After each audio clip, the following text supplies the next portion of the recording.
প্রশ্ন করেছেন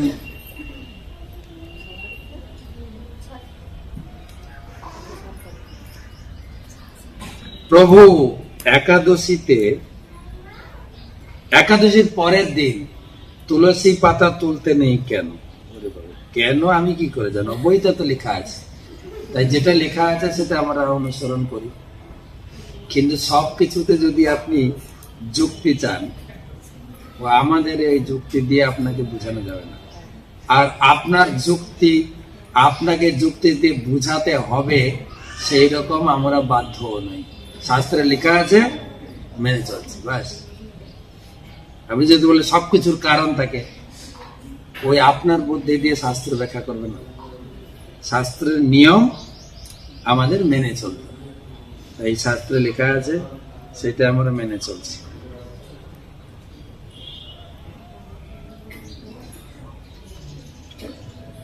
পরবর্তী প্রশ্ন করছেন উত্তর 24 পরগনা থেকে, অনেক বড় প্রশ্ন। আমার নাম প্রদীপ নট্ট, আপনাদের চরণে আমার কোটি কোটি প্রণাম। বলে এত প্রণাম, এবং সকল লাইভ শো দর্শকদের প্রণাম জানাচ্ছি। গুরুজি, আমার প্রশ্ন হলো, আমাদের যাতে আগের জন্মের পাপ করেছিলাম সেটি তো আমরা জানি না কি পাপ করেছি, কিন্তু এই জন্মে আমরা ভালো কর্ম করি, কৃষ্ণ মন্ত্র দীক্ষা নিচ্ছি, জপ করছি, ভক্তি করছি, ভগবানকে ভোগ দিয়ে খাচ্ছি, মন দিয়ে ডাকলে সে কি অনেক পাপ রাশি কেটে যাবে? আমি কি ভালো ফল পাবো? হ্যাঁ,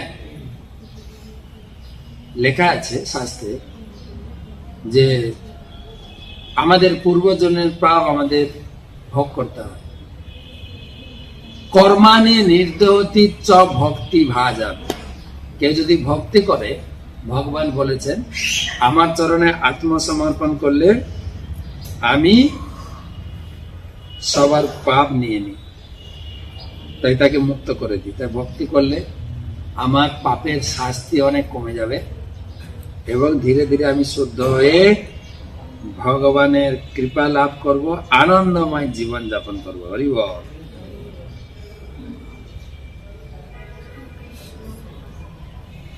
পঙ্কজ ওমান থেকে, মস্কট থেকে। হরে কৃষ্ণ মহারাজ, ধন্যবাদ, প্রণাম। বিবাহ করতে গেলে কি কুষ্টি প্রয়োজন? একটা ছেলে একটা মেয়েকে ভালোবাসে, ওরা দুজন বিবাহ করতে চায়, কিন্তু ছেলেটার কুষ্টি আছে, মেয়েটার কুষ্টি নাই। কি সমস্যা? আমি নিজে বিয়েও করিনি, জানিও। কুষ্টি বিচার করবেন কি করবেন না, তবে কুষ্টি বিচার গুরুবর্গ চান। আমার গুরু মা তো যখনই কোনো বিয়ের সম্বন্ধে আসে বলে কুষ্টি মিলিয়ে দেখ বলে। তবে আপনার যে প্রশ্ন যে মেয়েটার কুষ্টি নেই, ছেলেটার আছে, তবে জ্যোতিষ, মেয়ের যদি জন্ম তারিখ, জন্ম সময়, বা অনেক জ্যোতিষী এক্সপার্ট আছে, তার নাম দিলেই ও সব বের করে দেবে। জ্যোতিষী নাম লাগবে না, মোবাইল নাম্বার দিলে বলে দেবে। হ্যাঁ, যদি আপনি কোন ধরনের মোবাইল নাম্বার ব্যবহার করছেন, কোন কালার আপনার পছন্দ, লাল নীল বললেই বলে দেবে, আপনার পুরো হিস্ট্রি বের করে দেবে। আমি এক জায়গায় দেখেছি, দাদা আপনার গাড়ির নাম্বারটা বলুন তো। গাড়ির নাম্বার বলতে বলতে বলে, আপনার কয়েকদিন আগে অ্যাক্সিডেন্ট গেছে, আচ্ছা আপনার বাড়িতে স্ত্রী মাঝে মাঝে খেপে যায়, সব বলে দিচ্ছে, গাড়ির নাম্বার। তাই কখনো কখনো জ্যোতিষেরা বলে আপনি এই ধরনের গাড়ির নাম্বার ব্যবহার করবেন। আর ওই নাম্বার কিনতে পাওয়া যায় ওই ভেহিকলস ডিপার্টমেন্ট থেকে। যখন আপনি গাড়ি রেজিস্ট্রি করতে যাবেন না, আপনি চুজ করবেন, ওদের ওই নাম্বারগুলো বিক্রি করে, জানেন কেন জানি না, আমাদের দেশে তো আছে। একদম চয়েসফুল নাম্বার, 4টা 9, দারুণ নাম্বার তো। তো এই কুষ্টিও লাগবে না, জ্যোতিষী তারা দেখে বলে দেবে গাড়ির নাম্বার, মোবাইল নাম্বার। শুধু বলে আপনি কোন কালার পছন্দ করেন, আমার লাল কালার, ডানা একটু ধরেন, একটু ঠিক দিয়ে। আর এখন তো নেটে আছে সব, আপনি নেটে ফেললেই আপনার পুরো হিস্ট্রি চলে আসবে। সব দেওয়া আছে। তাই আর একটা বিচার হয় যে জ্যোতিষীর সঙ্গে কথা বলবেন, আর একটা বিচার হয় বাড়ির যারা গুরুজন আছে, দুই পক্ষের গুরুজন আছে, মেয়ের গার্জিয়ান বা অনেক বয়স্ক ব্যক্তি, তাদের সঙ্গে সলা পরামর্শ করেন, তাহলে কাজটা শুরু হবে, যেটা আমরা দেখে থাকি।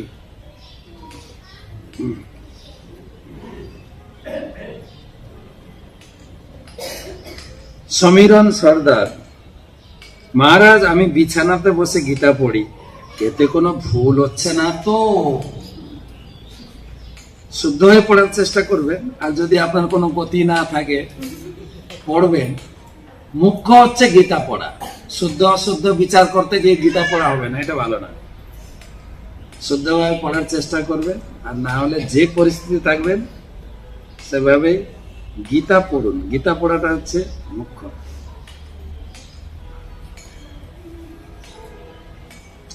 পিঙ্কি দেবনাথ, বর্ধমান, প্রভু আমার একটা ব্যক্তিগত প্রশ্ন ছিল, কি সবার সামনে বলবো নাকি না? প্রভু কিছু মনে করবেন না। প্রভু বলছিলাম যে কারোর জীবনে ছোট থেকে বড় বয়স পর্যন্ত একই কষ্ট চলতে থাকে, ভগবান কি তাকে কোনোদিন সুখ দেবেন না? ব্যক্তিগতই বটে। আপনি আমাকে যেরকম ব্যক্তিগত বলছেন না, মন্দিরে গিয়ে ভগবানকে বলবেন, হ্যাঁ আচ্ছা ভগবান তুমি এত নিষ্ঠুর কেন গো, আমার প্রতি এই কষ্টটা তুমি দূর করতে পারছো না? ভগবানের নাম হচ্ছে হরি, যিনি সকলের দুঃখতা ভরণ করেন। ভগবানের কাছে সামনে গিয়ে আপনার দুঃখের কথা নিবেদন করবেন, ভগবান সব হরণ করবেন। শ্লোক আছে, শ্লোক নাম সংকীর্তন যস্য সর্ব পাপ প্রণাশন প্রণাম দুঃখ সমানম, ভাগবতমের লাস্ট শ্লোক। কেউ যদি ভগবানের সামনে গিয়ে একবার প্রণাম করে না, প্রণাম করলে তার দুঃখ সমাপ্ত। সমানম, প্রণাম দুঃখ সমানম, যখনই ভগবানকে প্রণাম করবে দুঃখ শেষ।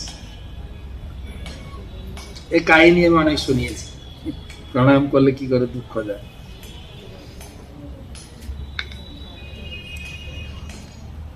রঞ্জিত মন্ডল,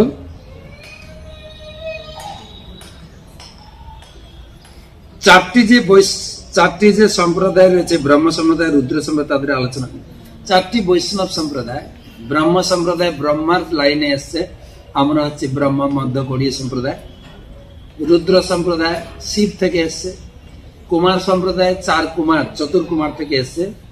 আর শ্রী সম্প্রদায় মাতা লক্ষ্মী থেকে একটা বৈষ্ণব সম্প্রদায় চালু হয়েছে, যেটা দক্ষিণ ভারতে দেখা যায়।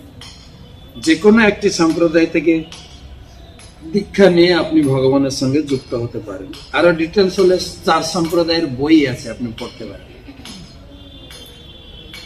লাস্ট প্রশ্ন,